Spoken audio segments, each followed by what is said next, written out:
will increase our fiscal deficit from what I intended to be 3.3% of our GDP.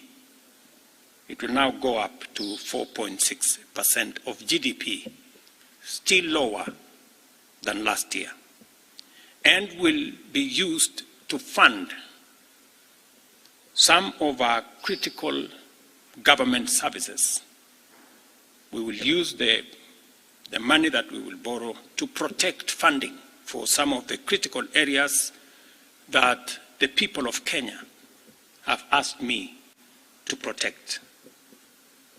They include hiring of junior secondary school teachers and medical interns, funding the milk stabilization program for our dairy farmers, reviving our stalled road projects that are in many parts of Kenya, retaining the fertilizer subsidy program that has helped us manage our cost of living, settling the debt owed to farmers in our coffee sector, capitalizing the Coffee Cherry Fund to support our farmers in that sector, enabling public-owned sugar mills to pay outstanding debts to sugarcane farmers for their deliveries, additional funding for higher education, new funding model that was in our plan will now receive additional funding, settling arrears owed to counties, settling arrears for NGCDF, and settling arrears for our pensions. Accordingly, in keeping with the enhanced austerity measures we have committed to implement and align government expenditures within the budgetary implications of the withdrawal of the Finance Bill 2024, the following actions shall be taken with immediate effect towards the realization of the new budget.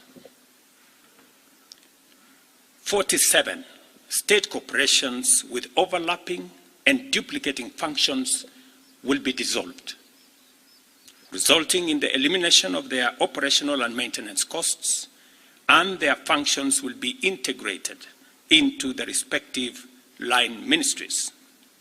Staff currently employed by the affected corporations will be transferred to ministries and other state agencies within government. The decision to fill the position of Chief Administrative Secretaries is hereby suspended. The number of advisors in government shall be reduced by 50% within the public service with immediate effect.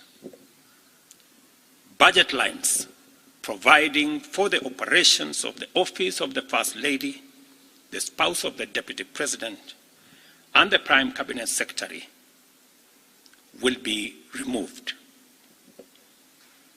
Similarly, the budget provisions for confidential budgets in various executive offices, including my own office, have been removed, and the budget for renovations across government reduced by 50%. Henceforth, public servants who attain the retirement age of 60 shall be required to immediately proceed on retirement with no extensions to their tenure of service whatsoever. The purchase of new motor vehicles by the government is suspended for 12 months, except for security agencies, while a new policy on transport for public officers will be developed. All non-essential travel by state and public officers is hereby suspended. No state officer or public servant shall participate in public contributions or Haram phase going forward. The Attorney General is hereby directed to prepare and submit legislation to this effect and develop a mechanism for structured and transparent contributions for public, charitable, and philanthropic purposes. These measures will be followed by changes in government that I will be making shortly. We are determined to carry out this and other interventions to improve the quality, efficiency, and transparency in serving the people of Kenya and ensure that citizens receive maximum value for their resources from a public sector that prioritizes their welfare. I believe these changes will set out our country on a trajectory towards economic transformation, enabling us to achieve the strategic objectives of the bottom-up economic transformation agenda and deliver our commitment to radically enhance opportunities for all Kenyans and transform our country. Thank you very much. God bless you, and God bless our great country, Kenya.